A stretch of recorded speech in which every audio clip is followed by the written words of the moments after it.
Alors, le Grande Plage Surf Club, il y a 5 ans, il restait 4 membres. Pour une raison simple, c'est que les enfants sont partis au basque et les clubs ont été laissés à l'abandon.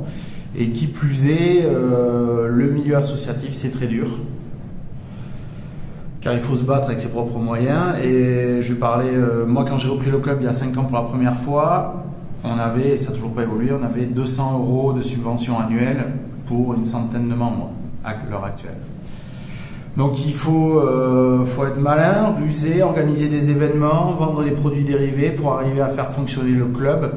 Donc payer l'assurance de ce local, payer l'affiliation à la Fédération Française de Surf et pouvoir organiser 1 à 2 compétitions où les biarros de la plage se retrouvent et peuvent échanger. Et voilà. Donc c'est toujours délicat et c'est vrai que le club a été laissé pour compte par tout le monde pendant des années. Mais on est une génération montante, on a repris le flambeau de nos aînés. Et le fait d'avoir nos enfants maintenant qui surfent, qui ont entre 6 et 10 ans, ça nous donne envie de revenir à la plage.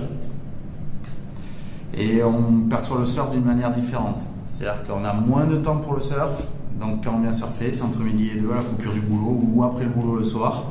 Et pour nous, c'est hyper important d'avoir un local, justement, pour se retrouver, pour se changer. Donc là, où est-ce qu'on est ici? Donc là, on est dans le sous-sol du parking Vinci, on est sous le sol à la Grande Plage. Alors, est-ce que tu as des idées justement pour améliorer ce local ou pour loger dans un endroit plus approprié? Je crois déjà, le local, c'est un moyen.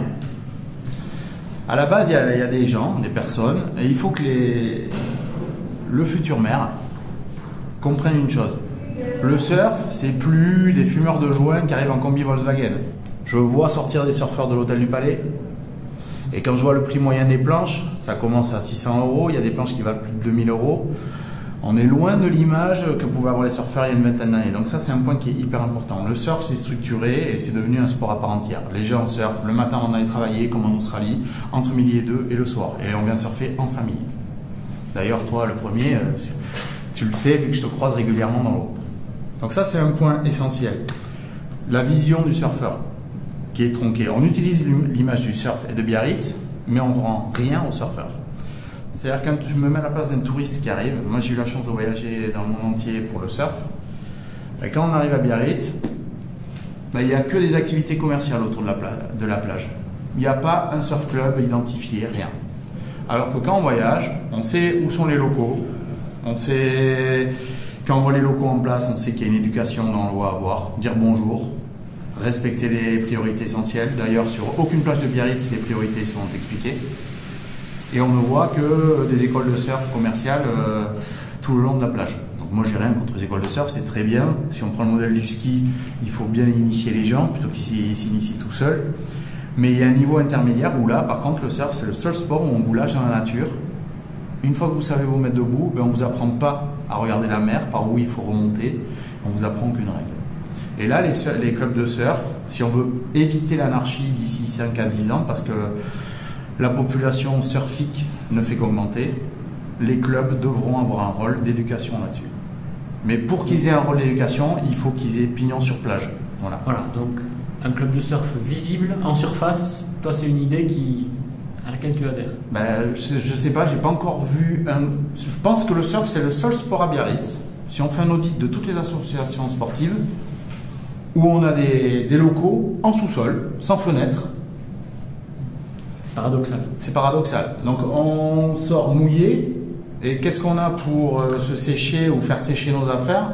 On a une grotte. Une grotte qu'on essaie de maintenir avec nos propres moyens depuis des années.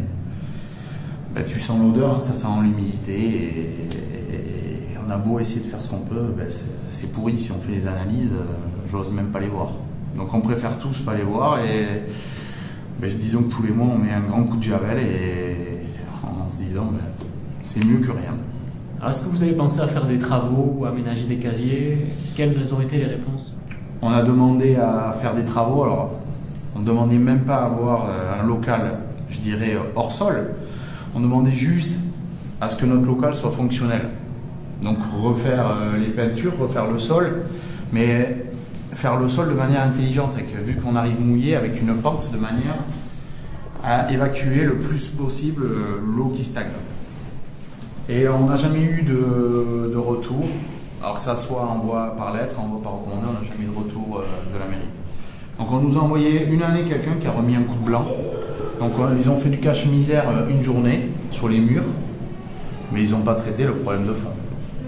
Donc au bout d'un moment on s'est essoufflé, on savait qu'on avait à faire un mur, on s'est essoufflé, donc on n'en voyait plus rien. Et pour être franc avec toi, ça fait même 3 ans que le dossier de subvention, je ne l'ai même pas rempli, parce que j'avais pas envie de faire l'aumône. Pour avoir 100, vu qu'on nous avait dit que la subvention allait baisser de 200 à 100 euros, pour 100 euros, ben on a préféré s'en passer. Ok. Alors pour conclure, justement, si tu avais des moyens, à la hauteur de ce club de surf, qui est donc le 2e club de surf de Biarritz, c'est bien ça? Oui. Qu'est-ce que tu ferais? Est-ce que tu as des projets, compétitions, des choses comme ça? Alors j'en ai plusieurs, des projets, Guillaume, mais les projets, c'est pas que la Grande Plage Surf Club. Je pense que les projets surf à Biarritz, maintenant, c'est une chose qui a changé, ça va être au niveau de toutes les plages. Pour une raison simple, c'est que tous les présidents de club, on se connaît. On a été globalement tous à l'école ensemble à Biarritz. Il n'y a que des biarros là-dedans. Et qu'on en a un petit peu marre d'être la dernière roue du carrosse et de voir que le surf a été utilisé uniquement à des fins mercantiles ou médiatiques. Et les biarros là-dedans n'avaient pas leur place. Donc on s'est regroupés, on se parle maintenant et on va parler d'une voie commune, y compris avec le basque. Le premier projet, c'est avoir un local hors sol et de la visibilité pour, éduquer nos enfants, avoir un lieu de vie entre biarros, entre midi et 2, le week-end ou le soir après le travail. 2, éduquer les touristes qui viennent. Donc quand ils veulent se renseigner, soit on les envoie vers les écoles privées pour apprendre à surfer. S'ils sont confirmés, on pourra peut-être proposer des prestations. Sachant que nous, notre but, c'est pas de concurrencer les écoles privées, mais c'est au moins pour nos membres, il y a une demande forte féminine d'apprendre à surfer ou de surfer entre filles et être rassurées parce qu'elles ont un moniteur avec elles. Il y a de la demande sur les compétiteurs. Alors, on se cale sur le modèle du ski où à n'importe quel âge, on a envie de progresser. Donc là, les clubs vont avoir des prestations à donner. Donc ça, c'est déjà la première.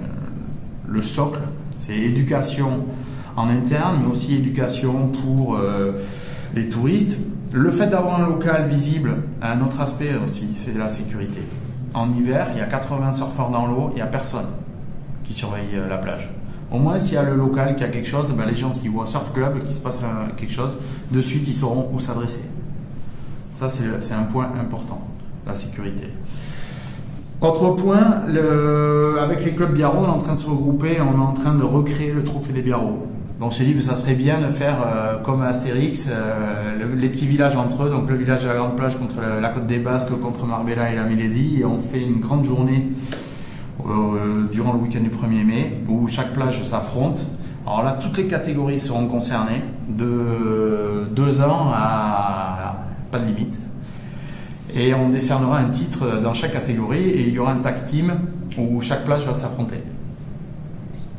Là-dessus, il y aura une grande fête autour, avec un grand repas avec toutes les plages, avec concerts, films de surf, et montrer que le surf à Biarritz, c'est pas uniquement quelques marginaux isolés. Donc si on arrive à être plus d'1 millier, ça sera un bel événement, et on pourra montrer à tout le monde que les biarros qui surfent, c'est une grande famille. Voilà.